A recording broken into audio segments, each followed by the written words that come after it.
Hey everyone, thank you so much for joining us. That was really some awesome music, young people. My name is Onieka Sutton.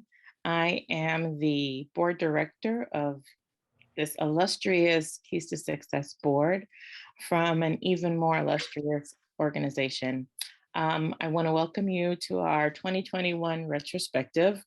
We're going to take some time to look back at the year that has passed.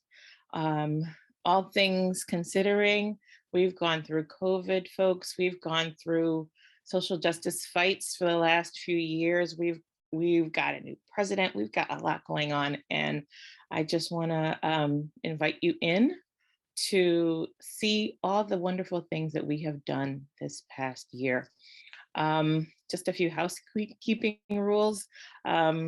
We're going to, for the most part, keep everyone on mute, but if for some reason you get unmuted, please just check the bottom of your screen and make sure that you're muted during the event. We have a chat room off to the side. Feel free to leave questions, comments, and there are reaction buttons also at the bottom of the screen. We like to see smiley faces, claps, thumbs ups, hearts, whatever you would like. Please let us know how we're doing this year. And once again, thank you. Thank you for joining us. We're joined by our CEO and executive director. We're joined by Keys teachers tonight. We've got students here, and we've got board members as well. So sit back, relax, enjoy the next half an hour. Thanks, Onieka. All right, guys. Okay, so as Onieka said, please put your comments and questions in the chat. We'll be monitoring it, and there'll be Q&A at the end. So hello, everybody. Okay, I'm so glad you're here. I am the executive director. We started Keys to Success in 2016. Before then, I actually spent a whole career in electrical engineering. But spending time with kids in Newark through our church, I really was motivated to do something different and started Keys to Success. So I'm not going to talk so much about myself, but what I'd like to do is give you a 2-minute summary of what happened this year. A lot happened. Basically, a lot happened. I wish I had all day to tell you about all the good things that happened, but we don't have all day. So let me try to just summarize our highlights, okay? So like everybody else, 2020, 2021, oh my gosh, I'm losing track of my years. Okay, started off in Zoom, but we took advantage of that time to invite lots of really powerful mentors to speak to our kids. And we even had a lot of pen pals writing letters to us. And through that, it opened up the world to the kids. And when the world actually opened up, we just raced out there and started having group lessons. It was a little bit different. It was socially distanced, was not quite as crowded like it was before COVID started. But yet it was so encouraging to be able to be together again. So we actually did something new. This piano bus idea is a concept because there's actually no bus. It's just a minivan where we took instruments, volunteers, and out to all the corners of Newark, taught piano lessons in backyards, churches, gardens, anywhere where we could find a space and where we could find students. And in the process, lots of relationships were made. We built bridges. We built bridges between communities, between children and adults of all ages. And I can't say enough about one of the biggest things that happened in this year, 2021, which was the Baroque Orchestra once again hosted our kids. And we were able to kick off a new series we call the Black Composer Series, which is commissions that we have made to have music written by Black composers for keyboard ensembles and orchestra and various combinations of that. It was something that we felt it was really important to do to teach our kids about their heritage, the beautiful heritage that they have, and the beautiful future that they're going to build. So that's a very brief highlight. One of the things that we do is we actually teach a lot of kids in the summertime. And during the summertime, it's a time where we bring in a lot of new kids. And it's a little different type of teaching in the sense that the goal there is not necessarily to, I don't know what you call, like build a pipeline to Carnegie Hall, really. But really, the goal there is to introduce as many students as possible to music and to show them that they are capable of making their own music, not just to enjoy music, not just to watch somebody else play music, but to create their own music. So we have a little recording. It's a compilation because again, this year we couldn't really bring together like huge groups to perform. It just wasn't really safe. So we performed in the different areas in Newark, and then we compiled it together. So this year we learned the piece called "You Never Fully Dressed Without a Smile." I don't know if you guys are familiar with it, but it's a piece that is from the, I believe, 2014 version of Annie. We thought it was really appropriate. So I hope you enjoy this.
All right.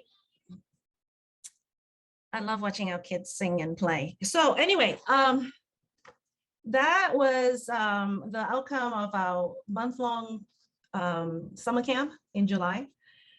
And really, it could not have happened without the volunteers that we had who came, and a lot of them were teenagers. So I want to thank the parents for supporting the teenagers and encouraging them to work with us. And everyone who supported by donating the instruments. Every single instrument that you saw is a donated instrument. The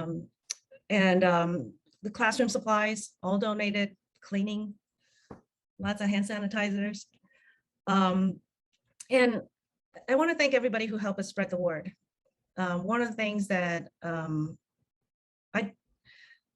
truly grateful for is actually our partners on the ground, our community partners.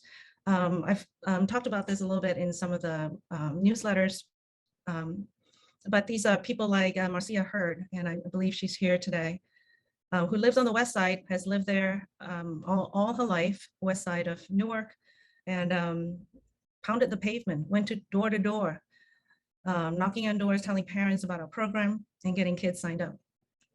So really, we could not have grown the way we have this year without our partners. So grateful for everyone who has given, volunteered, visited, encouraged us, everything.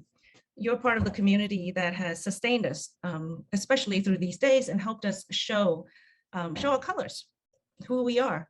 We are people who stick with one another like family. We don't let simple things like COVID get in the way of our ability to stay with one another. And we're people who build bridges. So if you notice in our background, it says seeds to blossoms. And the reason we're calling this seeds to blossoms is because really the first half of the year, we were all kind of, quarantined. But it was during that time that we planted seeds, and seeds that bore a lot of fruit later in the year when the world opened up again. One of the seeds is Amanda Harberg. Amanda, she is very humble, so I'm gonna introduce her and tell you about the wonderful things that she has done. Amanda is an award-winning composer and pianist. And when I say award-winning, I mean award-winning. She is a graduate of Juilliard. And when she graduated, she was a top prize graduate, not just a graduate, a top prize graduate. After that, she won Fulbright scholarship and a whole bunch of other awards, which I won't list through. You can see it in her bio. And most recently, she is nominated for a Pulitzer Prize for her composition. Amanda's pieces have been performed internationally by orchestras, by soloists, all the major venues you can think of. But more than that, Amanda is an inspiring teacher. I've seen her in action. I can vouch for that, but I think her results vouch for it even more. She taught at the Juilliard MAP program. I don't know if you guys are familiar with it, but it stands for Music Achievement Program. It's the outreach program of Juilliard. It serves students that are coming from underserved areas. And one of Amanda's students, Tito Munoz, yes, is actually one of the rising conductors, young rising conductors of our day. He is the director of the Phoenix Symphony. Amanda also teaches at the prestigious Interlochen Arts Festival, where Patricio actually attended. Patricio, one of our staff members, attended. And not at the same time, just to be clear, the age gap is not that big. And Amanda is a faculty of composition at Rutgers University, and she also has her own private studio where she teaches composition and piano. And her students are really, it's just amazing to see what she's been able to inspire her students to achieve. And I'm so grateful to Amanda because recently she has decided to take on one of our key students, Tyler, whom, if you were here last year for the celebration, you saw her play. So Tyla is now in Amanda's private studio, and we're so thankful for that. But I'm going to stop right there and let Amanda introduce herself a little bit. Thank you, Jee-Hoon. It's such an incredible honor to be here today. I love this organization. I'll just say a little bit about my experience with Keys to Success and how I got involved. I believe that music education is fundamental to the development of every young person. Music education has the power to connect young people to something profoundly meaningful and elevating while instilling in them self-confidence and discipline. Music benefits brain development, academic performance, and social and practical life skills. Students who study instruments even get better grades, on average by 0.6%. Music education used to be more of an integral part of our public school curriculums. Instruments and private lessons were offered at no cost. In our present culture, that kind of access is hard to come by. If you don't have the financial means, you don't get your invaluable education. And that is where Keys to Success comes in. I was fortunate to discover Keys to Success about 6 years ago. I think it was in 2016 when I attended a concert in Summit, New Jersey, and heard this amazing pianist, Jee-Hoon Krska. And Jee-Hoon was playing a program of mostly female composers, of color. She played a sonata by the great American 20th century composer Florence Price, a piece by my good friend Valerie Coleman. It was really thrilling and exceptional music making. After the concert, we chatted, and she told me about her incredible organization that provides music to underserved students in Newark while building community. And I was extremely inspired by her vision. This is something I've long been interested in and wanted to get back involved in. My first job out of Juilliard was in teaching composition and ear training at the Music Advancement Program. That's a program that seeks students from diverse backgrounds who are underrepresented in classical music, and it offers them rigorous training.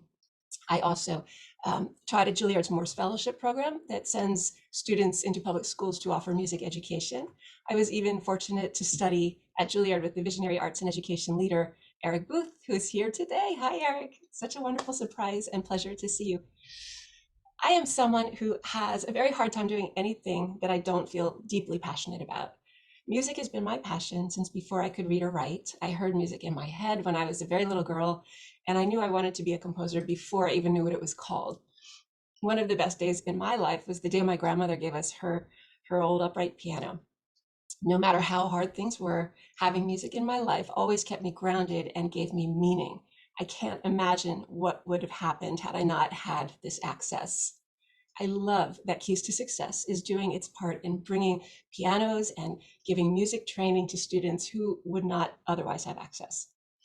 Little by little, I've had the opportunity to get more involved with Keys to Success, as Jee-Hoon was mentioning, and recently, in taking Tyla as my private student, she advanced out of the program, and I will be able to give her rigorous piano training. She will have access to statewide opportunities, to both competitive and non-competitive, through the New Jersey Music Teachers Association and many other performance opportunities. And I'm very, very excited to see what doors open for her in the future and for other students as well. So thank you for having me, Jee-Hoon. I'm very, very thrilled and honored and look forward to what the future holds for Keys to Success. Oh, thank you so much, Amanda. It's really a blessing for all of us. For me too, Jee-Hoon. Thank you. So something else that came out of our long time on Zoom was a need for our students to connect with the outside world. And so we started a pen pal program. This was an interesting initiative because it actually was initiated by students. It was initiated by one of our interns who attended the Union County Vocational Technical High Schools in Scotch Plains, UCVTS. That program actually drew in 35 high schoolers. And a lot of them wanted to continue on after they met their pen pals, but we were only able to take on about a dozen students or so as interns after that. And I have to say, that was one of the totally unexpected outcomes of COVID, because because COVID, a lot of opportunities were shut down for teenagers to volunteer, so they were knocking down on doors, and they had a lot of time, and they poured themselves into this. Actually, before I go on, what I want to do is show you a video that one of our interns, Ashley Molina, put together. I'll let her speak for herself. Hi, my name is Ashley Molina. I'm from Plainfield, New Jersey. Yes, it's very plain. And I'm a junior attending one of the magnet high schools in Union County. I'm the child of two hardworking and busy immigrant parents. And while I don't play any instruments, I have an interesting relationship with music nonetheless. I failed music in elementary, a very unique accomplishment since everyone else passed. As funny as it is, my reasoning for such an accomplishment isn't as, due to my parents' busy work schedule, I never had transportation to go to places, meaning I was restricted from doing extracurricular activities, including the seasonal concerts that my school would. Despite being mandatory, I never went to a single one, resulting in my failure of the subject. Those events, as well as financial trouble, swiftly put an end to my interest and desire to learn music at that age. It's a story that isn't all that unique to just me too. It's a tale that casually finds itself into other people's lives too.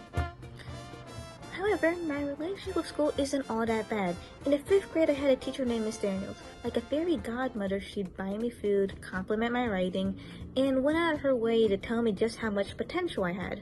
This naturally made me feel of rage. Because how could a teacher ever bother to relate to me? I hated how patient she was with me. I hated how much hope she had for me because, in my eyes at least, I believe she was looking at something that I wasn't. However, over the course of the school year, I began to listen to what she was saying and actually started to believe it. It was her encouragement, in fact, that let me apply to my current high school. In this school, I joined a newspaper club and eventually came across a magical thing, a pen pal program. To many, this was just a quick way to get volunteer hours, but I was ecstatic at the idea.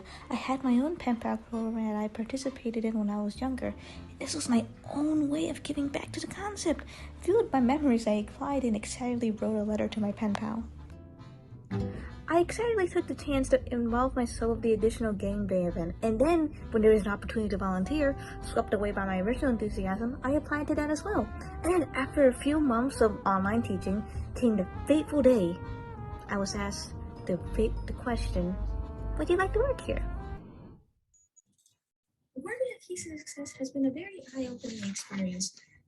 Time and time again, seeing kids work from home, come together, and they all make music is a really nice thing, even if I don't understand how to do that. But it's a wonderful thing to see. It's kind of like seeing the last puzzle piece come together, and you're like, wow, that's a great picture. But working at Key Success has showed me that in the future, I know it will prevent other kids of having the same musical story or music-related history as I did. And I know Keys of Success will continue to open opportunities for more children, and I'm glad to assist them in doing so.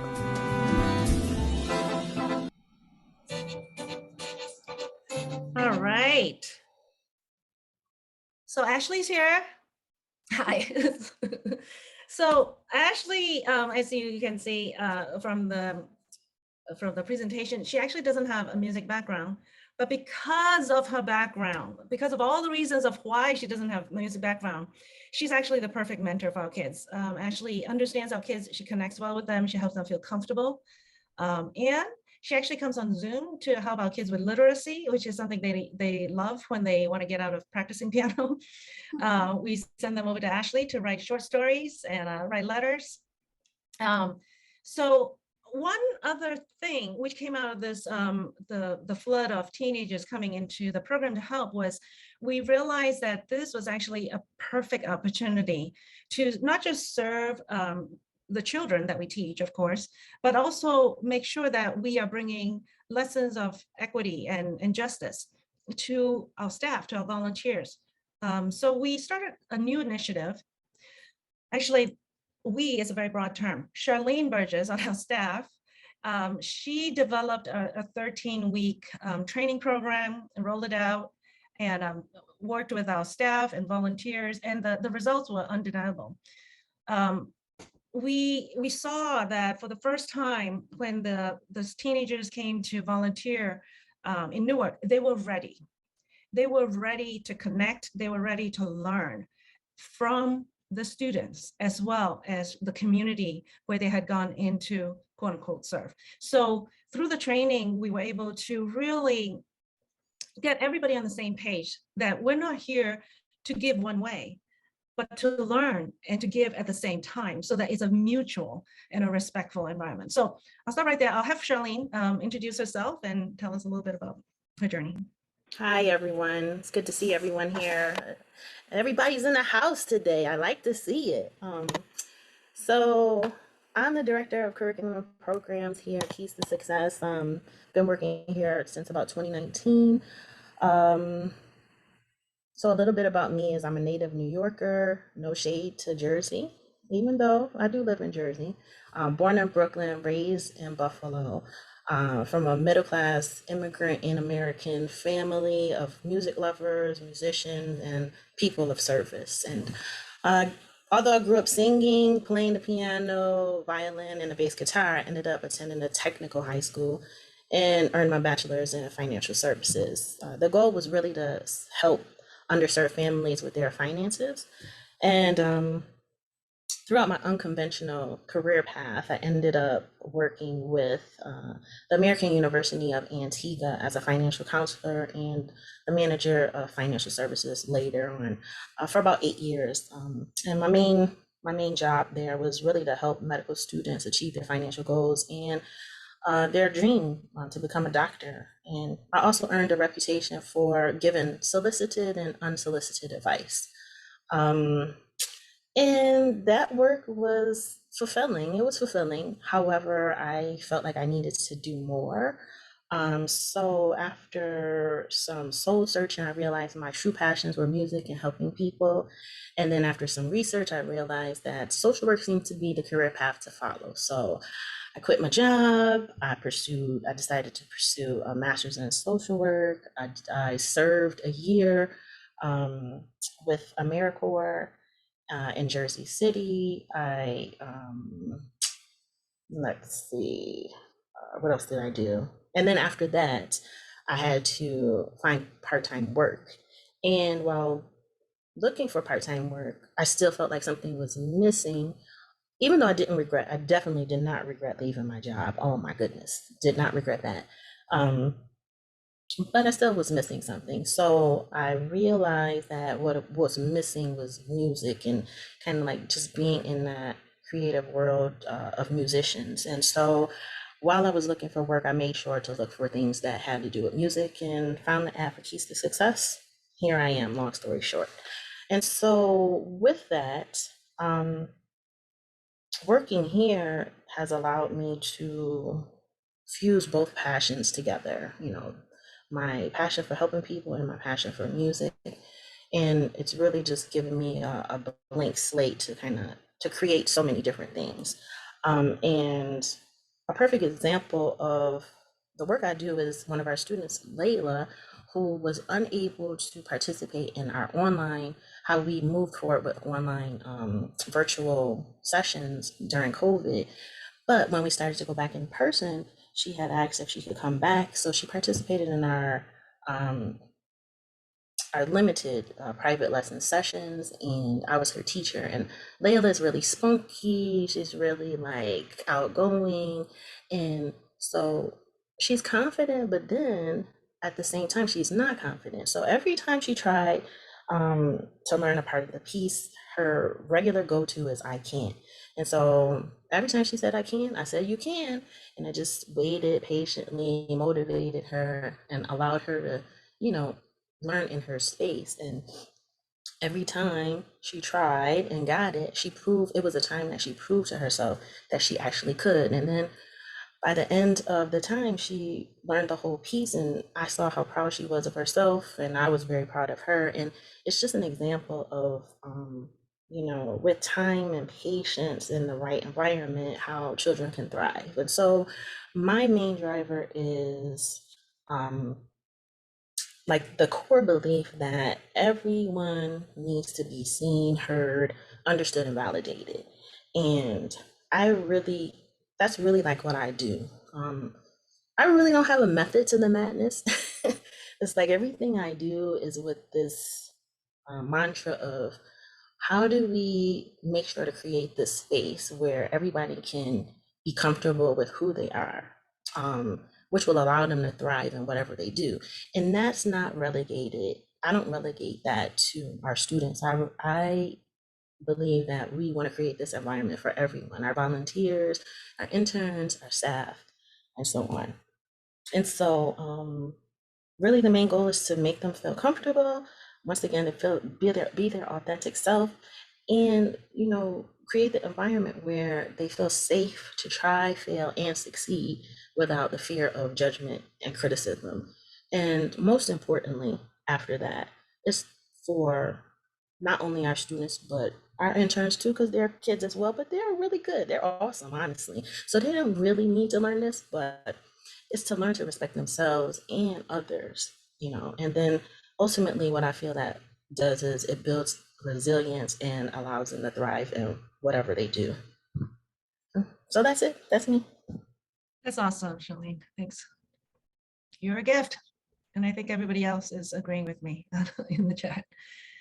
The last person I'd like to just briefly introduce to you before we go to question and answer is Lydia Alvarez. Lydia is both a parent and a board member.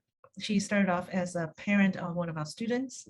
And then when I saw how dedicated she was to us, that we invited her to join the board. Good evening, everyone. Thank you for having me. Lydia Alvarez, I am the mother of Alexander Alvarez, who is a student at Keys to Success. I initially learned about this program through South Street in Newark and immediately fell in love because I do know the importance of music education in a child's development, especially at a young age. And to be able to be a part of a program that is essentially free for inner city students is something that I have never in my life experienced, and I wanted my son to be a part of that. Quickly, my son started the program after I think I applied twice to make sure he got in. He experienced the first year and I immediately saw a change in him. My son is a very introverted child, and music began to open him up in ways that I never saw possible. Unfortunately, he was diagnosed with cancer and missed some time. And when he was able to retransition into the school, I noticed how the staff at Keys to Success went out of their way to help my son be a part of it and not feel isolated. And then COVID happened, so he just fit right in and did not feel any type of way that he could not integrate with all the other students. He's, as a parent and watching all the other students, I have seen the change in all the kids, how they socialize, how they just intellectually begin the conversation with one another. And they have grown so much musically and socially that I am so happy that this program is in Newark, and we have all been committed with one vision and one drive to the success of our inner city students. And music, without music, I don't think my son would be where he is today, socially and academically. So I am thankful for this program, and I am glad to see that everyone is here with the same mission and the same goal. Thank you. All right, thanks, Lydia. So let's bring the board members up, and let's have that's it for our program. Okay, so now's the time for Q&A. So if you have questions, feel free to type it in chat, or if there was other questions that we didn't see, go through chat. Onieka or Charlene, could you feed it into us? Sure, glad to. I see someone has a story to tell, and that would be Mr. Booth, Eric Booth. Hi, just to let everyone know that the pen pal story that you saw, I got a video from Keys to Success and was able to highlight that video and that program at a European conference. It was programs of music for social change in 25 countries in Europe. I was able to put this program forward to them as a beautiful example of the kind of work that happens in the US. And I got over 12 people immediately wrote me and said, I got to find out more about that program that's happening in Newark. That's fantastic. So I just want to note, even in Europe, they're paying attention to what's happening here. That's awesome. Thank you, Eric. So for anybody who doesn't know, Eric Booth and his wife, Trisha Dunstall, with the L Sistema organization, they do wonderful work, which is what Keys to Success is. They do wonderful work, really keeping us going and helping us with all kinds of resources. So thank you for spreading the word, Eric. So I think there was a question there about, are you still able to teach classes in school since COVID? Great question, Catherine. Actually, no. Answer is no. Newark schools have been closed a lot. It's actually currently closed, is virtual.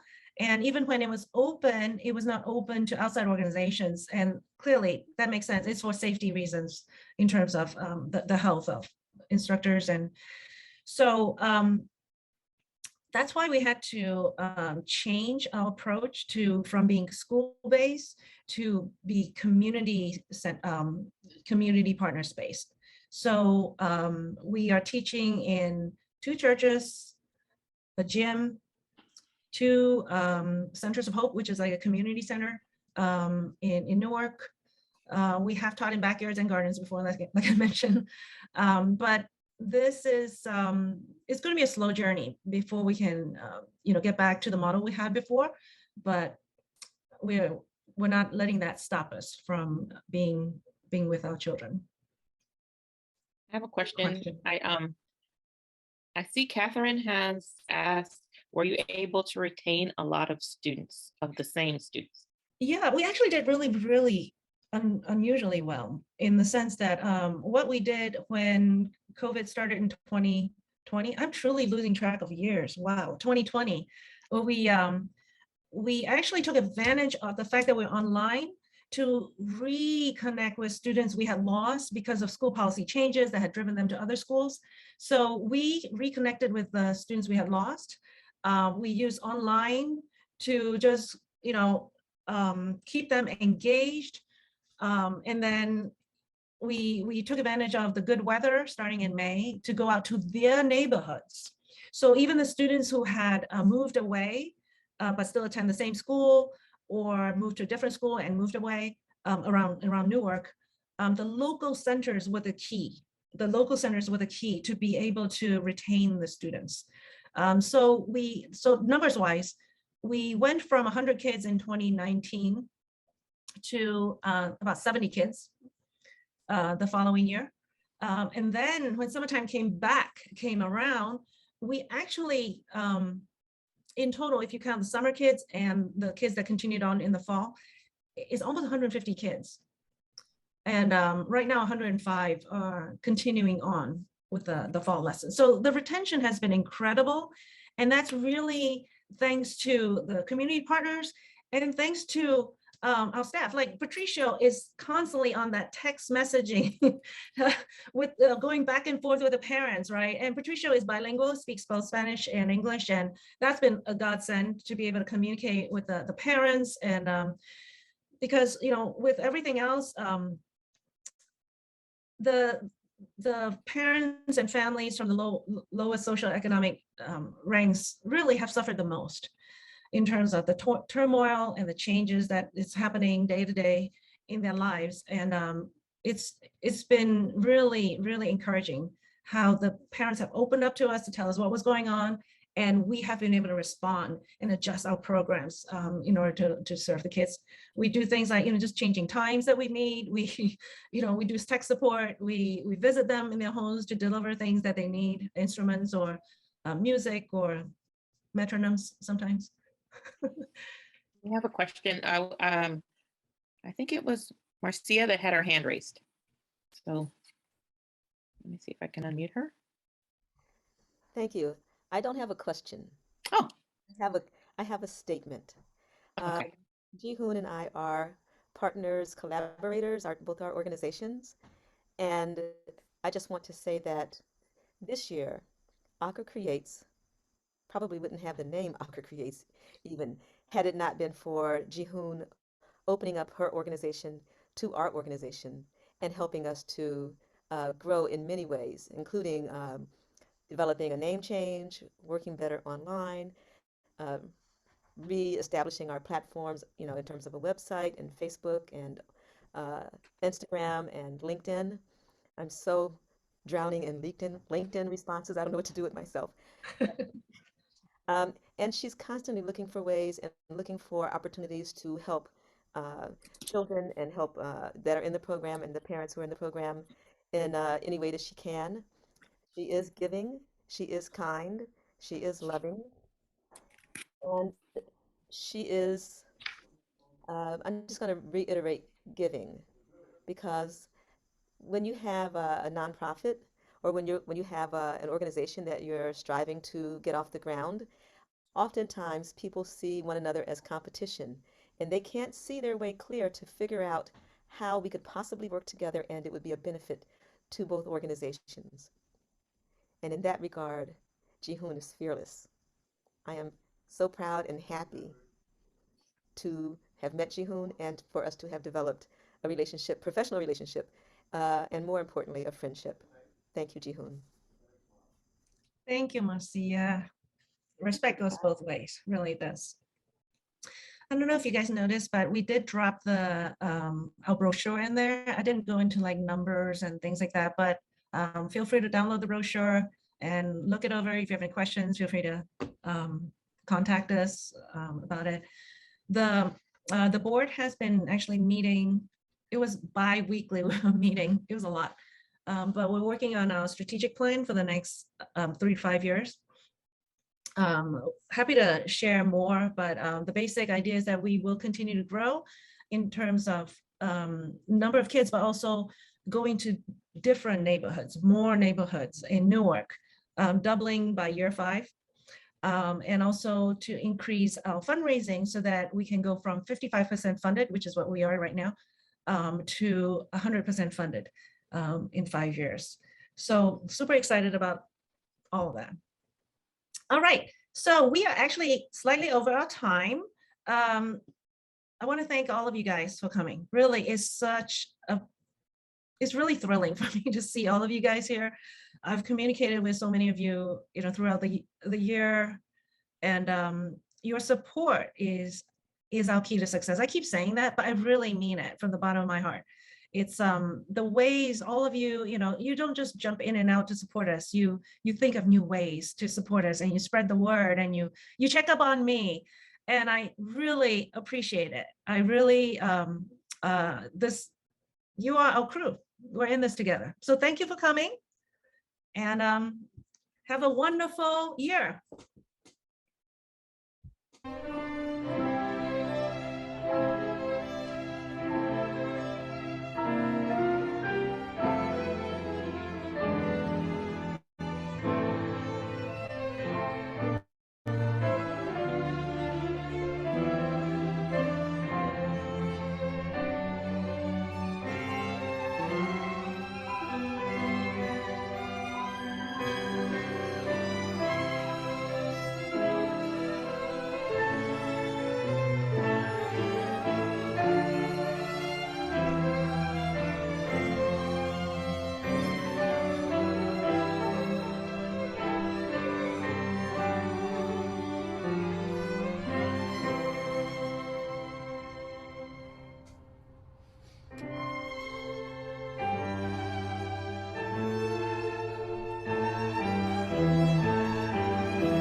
look who's here, guys. It's Héctor. He's early for his next meeting.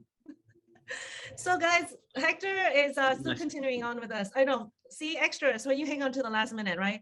So, Héctor is still working with us for the residency program we have with New Jersey Symphony. We are going to release a video soon of New Jersey Symphony Orchestra musicians playing this piece, which was actually co-composed with his wife, the very wonderful Saki. She's not here. Oh, she's not here. Okay, but it's okay. I'm sad. Yeah, but anyway. That's okay. So Héctor, we were just wrapping up our year-end celebration. Yeah, that's great to join. Yeah. All right, guys. I will see you guys later. Yes, thank you so much. Thank you, Happy everybody. 2022. Bye. Thank you. Thank you. Bye. Bye. See you.